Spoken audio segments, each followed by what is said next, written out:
Hi hello friends, എല്ലാ കൂട്ടുകാർക്കും നാളത്തെ എപ്പിസോഡിലേക്ക് സ്വാഗതം. അങ്ങനെ ഇഷിത വീണ്ടും നമ്മുടെ ഹോസ്പിറ്റലിലേക്ക് പോകുവാണ്. ഹോസ്പിറ്റലിൽ പോകുന്ന ഇഷിതയുടെ മനസ്സിൽ ഫുള്ളും മഹേഷിനെ കുറിച്ചുള്ള കാര്യങ്ങൾ മാത്രം കേട്ടോ. മഹേഷിനെ ഇങ്ങനെ റെഡി ആക്കിയേ പറ്റൂ, മഹേഷിനെ എങ്ങനെയെങ്കിലുമൊക്കെ പഴയ ജീവിതത്തിലേക്ക് കൊണ്ടുവന്നേ പറ്റൂ എന്നൊക്കെ വിചാരിക്കുകയാണ്.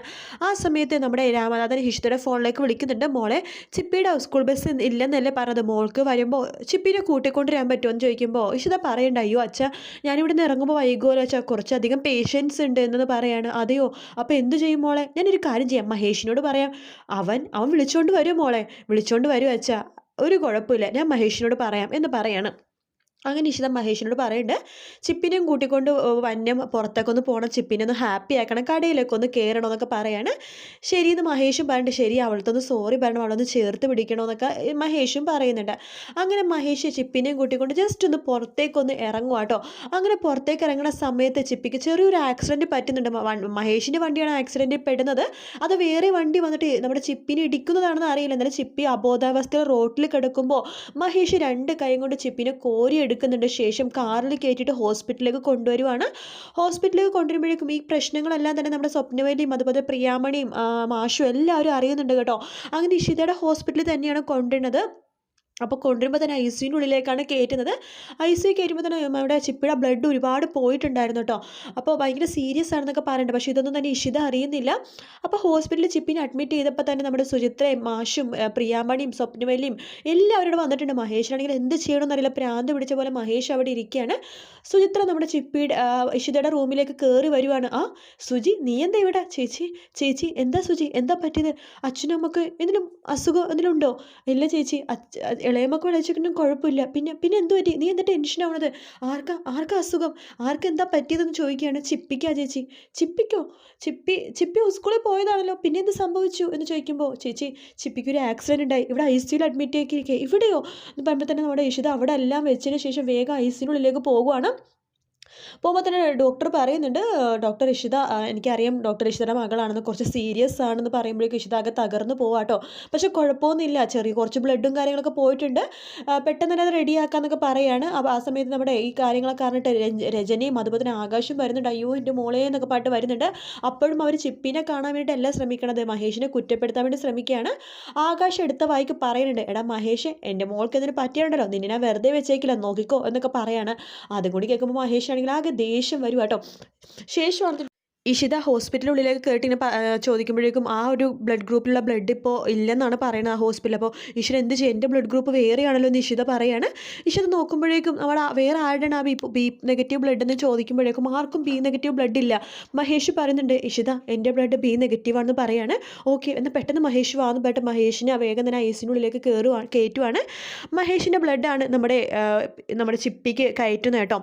ആ സമയത്താണ് ഇഷിത ആ ഒരു കാര്യം മനസ്സിലാക്കുന്നത്. അവിടെ ആകാശുണ്ട്, രജനിയുണ്ട്, എല്ലാവരും ഉണ്ട്. പക്ഷെ അവരുടെ ബ്ലഡ് ഒന്നും തന്നെ നമ്മുടെ ചിപ്പിക്ക് മാച്ചല്ല. മഹേഷിൻ്റെ ബ്ലഡ് പെർഫെക്റ്റ് ആണ്, ഒരേ ബ്ലഡ്. അപ്പോൾ ഇഷിതക്ക് മനസ്സിലാവുന്നുണ്ട്, ഇനി DNA ടെസ്റ്റിൻ്റെ ഒന്നും ഒരു കാര്യമില്ല, അതേ ബ്ലഡ് തമ്മിൽ മാച്ചാണ്. അപ്പോൾ മഹേഷ് തന്നെ ചിപ്പിയുടെ അച്ഛൻ എന്ന് ഇഷിതക്ക് മനസ്സിലാവണം. ഇഷിത സന്തോഷം കൊണ്ട് ഇരിക്കാനും പറ്റണില്ല, നിൽക്കാനും പറ്റാത്ത അവസ്ഥ. അപ്പോൾ ഡോക്ടർ പറയുന്നുണ്ട്, കറക്റ്റ് സമയത്ത് ബ്ലഡും കാര്യങ്ങളൊക്കെ കൊടുത്തോണ്ട് ചിപ്പി ഇപ്പോൾ ഓക്കെ ആണെന്ന് പറയാണ്. അങ്ങനെ നമ്മുടെ ഇഷിതക്ക് ഭയങ്കര സന്തോഷമാവാം കേട്ടോ. അപ്പോൾ ഇഷിത ഐസിൻ്റെ ഉള്ളിൽ നിന്ന് ഇറങ്ങുമ്പോഴേക്കും നമ്മുടെ ആകാശാണെങ്കിൽ മഹേഷിനെ പൊരിച്ചുകൊണ്ടിരിക്കുകയാണ്. മഹേഷിനെ ദേഷ്യം വരുമ്പോഴേക്കും ആകാശിന് 2 അടി വെച്ച് കൊടുക്കുന്നു കേട്ടോ. ഇതൊക്കെ ഇഷിത കാണുന്നുണ്ടെങ്കിലും ഇഷിത വേഗം 2 അടി കിട്ടട്ടെ, അവൻ അതിന് ആവശ്യമുള്ളതാണ് എന്നൊക്കെ ഇഷിതയും ഇങ്ങനെ വിചാരിക്കുകയാണ്. അങ്ങനെ ആകാശിനോട് പറയേണ്ട, അതെ നിങ്ങൾ എന്തിനാണ് എൻ്റെ ഭർത്താവിനെ തല്ലിയത്? നിങ്ങളുടെ ഭർത്താവാണെങ്കിൽ അകത്തിടക്കുന്നത് എൻ്റെ മോളെയാണ് ഇവിടെ ആക്സിഡൻറ്റിൽ പെടുത്തിയതെന്ന് പറയാണ്. അതുകൊള്ളാലോ, ആകാശിൻ്റെ മോളോ എന്ന് ചോദിക്കുകയാണ്. അതെ എൻ്റെ മോള ചിപ്പി എന്ന് പറയാണ്. നല്ല തമാശ കേട്ടോ, ഈ വർഷത്തെ ആദ്യത്തെ തമാശയാണ് ഇങ്ങനത്തെ ഒരു തമാശ കേൾക്കുന്നത്. അല്ല ഇഷിത ഞങ്ങളെ കളിയാക്കുവാണോ എന്ന് രചന ചോദിക്കുമ്പോൾ, എല്ലാം ഇപ്പോൾ ചിപ്പിക്ക് ബ്ലഡിൻ്റെ ആവശ്യം വന്നു, നിങ്ങൾ കണ്ടിരിക്കുമല്ലോ, ബ്ലഡ് വേണം ബി നെഗറ്റീവ് ബ്ലഡ് ആർക്കും ഇല്ല. രചന A പോസിറ്റീവ്, B നെഗറ്റീവാണ് നമ്മുടെ മഹേഷ്. ആകാശിൻ്റെ ബ്ലഡ് ഗ്രൂപ്പ് എന്താണെന്ന് ചോദിക്കുമ്പോൾ അത് എൻ്റെ ബ്ലഡ് O B എന്നൊക്കെ പറയുമ്പോഴേക്കും ഇപ്പോൾ ഒരു കാര്യം മനസ്സിലാവും. ശരിക്കും DNA ടെസ്റ്റിന് ആവശ്യമില്ല ആകാശിൻ്റെ രചനയുടെ ബ്ലഡ് ഗ്രൂപ്പിൽ നോക്കുകയാണെങ്കിൽ ഒരിക്കലും ചിപ്പി B നെഗറ്റീവ് ആവാൻ പാടില്ല. ഷിപ്പ് ബി നെഗറ്റീവാണ്, മഹേഷിൻ്റെ ബ്ലഡും ബി നെഗറ്റീവാണ്. അപ്പോൾ അതിൽ നിന്ന് തന്നെ മനസ്സിലാക്കാമല്ലോ മഹേഷിൻ്റെ അതേ ബ്ലഡാണ് നമ്മുടെ ചിപ്പിക്കുള്ളത്. ആകാശിൻ്റെ രചനയ്ക്കും ഉണ്ടാകുന്ന കുട്ടി ഒരിക്കലും ബി നെഗറ്റീവ് ബ്ലഡ് ആവില്ല എന്ന് പറയാണ്. അത് കേൾക്കണം ആകാശ് നാണം കെട്ട് പോവാട്ടോ. ഇത് കേൾക്കുമ്പോഴേക്കും നമ്മുടെ മഹേഷിനാണെങ്കിൽ സന്തോഷം കൊണ്ട് ഇരിക്കാനും വയ്യ, നിൽക്കാനും പറ്റാത്ത അവസ്ഥ. അങ്ങനെ ആകാശും രചനയും കൂടിയിട്ട് അവിടെ നിന്ന് തല കൊമ്പിട്ട് പോകുക കേട്ടോ. ശേഷം നമ്മുടെ മഹേഷിൻ്റെ ഇഷിതടുത്ത് പറഞ്ഞിട്ട്, ഇഷിത എൻ്റെ മോൾക്കിപ്പോൾ എങ്ങനെയുണ്ട്, നമ്മുടെ മോൾക്ക് കുഴപ്പമൊന്നുമില്ലല്ലോ എന്ന് ചോദിക്കുമ്പോൾ ഒരു കുഴപ്പമില്ല, അവൾ ഭയങ്കര ബോധം പോയി ആ ഒരു ഷോക്കിൽ, അത് വേറെ കുഴപ്പമൊന്നുമില്ല, ഒരു 2 ദിവസം ഇവിടെ കിടക്കട്ടെ, ഞാനിവിടെ ഉണ്ടല്ലോ, പിന്നെ അച്ഛനും അമ്മ എല്ലാവരും ഉണ്ടല്ലോ, മഹേഷ് പോയിക്കോ, കുഴപ്പമൊന്നുമില്ല, വേണ്ട, ഞാൻ അവളെ ഒരുപാട് വേദനിപ്പിച്ചു, അതിനുള്ള ശിക്ഷ ദൈവം എനിക്ക് തരുന്ന പകരം എൻ്റെ മകൾക്കാണ് കൊടുത്തത്, ഇനി ഞാൻ അവളെ കണ്ണ് നിറയാൻ സമ്മതിക്കുമെന്ന് പറയുമ്പോൾ ഇഷിത പറയുന്നുണ്ട്, മഹേഷിൻ്റെ സംശയം മാറിയല്ലോ, കണ്ടില്ലേ മഹേഷിൻ്റെ അതേ ബ്ലഡാ ചിപ്പിക്ക് കയറ്റി കൊടുത്തിരിക്കുന്നത്, അതിൽ നിന്ന് തന്നെ മഹേഷിന് മനസ്സിലായിക്കൂടെ സത്യം എന്താണെന്ന്.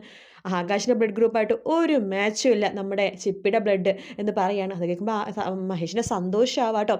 അപ്പോൾ ഈ ഒരു ഭാഗം ഇപ്പോൾ പ്രൊമോ വന്നിട്ടുണ്ടായിരുന്ന ഭാഗമാണ്. അപ്പോൾ അതിൻ്റെ റിവ്യൂ ആണ് പറഞ്ഞത്. അപ്പോൾ നാളത്തെ എപ്പിസോഡിൽ ശരിക്കും പ്രൊമോ കാണിക്കണത് എന്താണെന്ന് വെച്ച് കഴിഞ്ഞാൽ, നമ്മുടെ മഹേഷും അതുപോലെ തന്നെ ചിപ്പിയും പോകുമ്പോൾ ആക്സിഡൻറ്റ് പറ്റുന്നുണ്ട്. ആക്സിഡൻറ്റ് പറ്റിയിട്ട് ഹോസ്പിറ്റലിൽ കിടക്കുമ്പോൾ ഈ ആകാശം ഒരുപാട് കുറ്റപ്പെടുത്തുന്നുണ്ട് കേട്ടോ. മാത്രമല്ല പ്രഭുദേവ മാഷും പ്രിയാമണിയും സ്വപ്നവല്ലിയും രാമനാഥനും സുചിത്രയും മഞ്ജിമയും അവിടെ എല്ലാവരും കൂടി നിൽക്കുന്ന സമയത്ത് പറയുന്നുണ്ട് ചിപ്പി എൻ്റെ മകളാന്ന് പറയാണ്. അത് കേൾക്കുമ്പോൾ ശരിക്കും പറഞ്ഞാൽ ബാക്കിയുള്ളവർ ഞെട്ടിപ്പോണം. കാരണം ഈ ഒരു കാര്യം മഹേഷും ഇഷിതയും ഓൾറെഡി അറിഞ്ഞ് സംസാരിച്ച കാര്യമാണ്. പക്ഷേ ബാക്കിയുള്ളവർക്ക് ഇതൊരു ഷോക്കാണ്. ശരിക്കും പറഞ്ഞാൽ തലക്കടിയേറ്റ പോലത്തെ ഒരു ഇതാണ് സംഭവിക്കുന്നത്. സ്വപ്നവല്ലിയൊക്കെ പറയും, നിങ്ങൾ വെറുതെ പറയുകയാണെന്നൊക്കെ പറയുമ്പോൾ, ഇല്ലെന്നേ എൻ്റെ ബ്ലഡാണ്, എൻ്റെ ചോരയാണ്, എൻ്റെ കുഞ്ഞാണ്, എൻ്റെ കയ്യിൽ DNA ടെസ്റ്റിന് റിപ്പോർട്ട് ഉണ്ടെന്ന് പറയുന്നുണ്ടെങ്കിലും അതൊന്നും കാണിക്കുന്നില്ല. പക്ഷേ ഇഷിത നാളെ ഒരു വലിയൊരു ടെസ്റ്റാണ് കൊണ്ടുവരാൻ പോണത്. ആ റിപ്പോർട്ട് നമ്മുടെ ഇഷിത തന്നെ തയ്യാറാക്കിയിട്ട് ആകാശിൻ്റെ മുമ്പിലേക്ക് കൊണ്ടുവരുന്നുണ്ട്. ആകാശ് ചമ്മി നാണം കെടാൻ പോവാണ്. അതുമാത്രമല്ല ജയിലിൽ നിന്ന് 2 ഗുണ്ടകൾ നാളെ ഇറങ്ങുവാണ് ആതിരനെ കൊല്ലാൻ വേണ്ടിയിട്ട്. ആതിര മരിച്ചു കഴിഞ്ഞാൽ നമ്മുടെ ഇഷിതനെ ജയിലിൽ അയക്കാലോ, അതിനെ വേണ്ടിയിട്ടാണ്. പക്ഷെ അതിനെ വേണ്ടിയിട്ട് നമ്മുടെ അൻസാരിദാസ് നിയമിക്കുന്നത് നമ്മുടെ വിനോദിനെയാണ്. വിനോദാണെങ്കിൽ ഇഷിതയ്ക്ക് നേരെ ഒരു ചെറു വിരൽ പോലെ അനക്കില്ല. കാരണം തൻ്റെ ഏടത്തിയാണ് രചന തൻ്റെ ചേട്ടനെ പറ്റിച്ച് ഒളിച്ചോടി പോയപ്പോൾ തൻ്റെ ചേട്ടന് ഇപ്പോഴൊരു ആശ്വാസമാണ് ഇഷിത ഡോക്ടർ. തൻ്റെ ചേട്ടൻ ഒരുപാട് തെറ്റുകൾ തൻ്റെ ഭാഗത്ത് നിന്ന് ചേട്ടന് ചെയ്തിട്ടുണ്ട്. അപ്പോൾ തൻ്റെ ചേട്ടൻ്റെ ജീവിതം സംരക്ഷിക്കേണ്ട തൻ്റെ കൂടി കർത്തവ്യമാണ്, കടമയാണെന്ന് മനസ്സിലാക്കുന്ന വിനോദ് ജീവൻ പോയാലും കുഴപ്പമില്ല, ഇഷിതേനെ ഒരിക്കലും ഈ കേസിൽ അകത്ത് കെടുത്തില്ലെന്ന് തീരുമാനിക്കുകയാണ്. അതുകൊണ്ട് തന്നെ നമ്മുടെ വിനോദ് ഈ കാര്യങ്ങളൊക്കെ തന്നെ മഹേഷിനെ വിളിച്ച് പറയുകയാണ്. വെൽവിഷറാണെന്ന് പറഞ്ഞിട്ടാണ് വിളിച്ച് പറയണത്.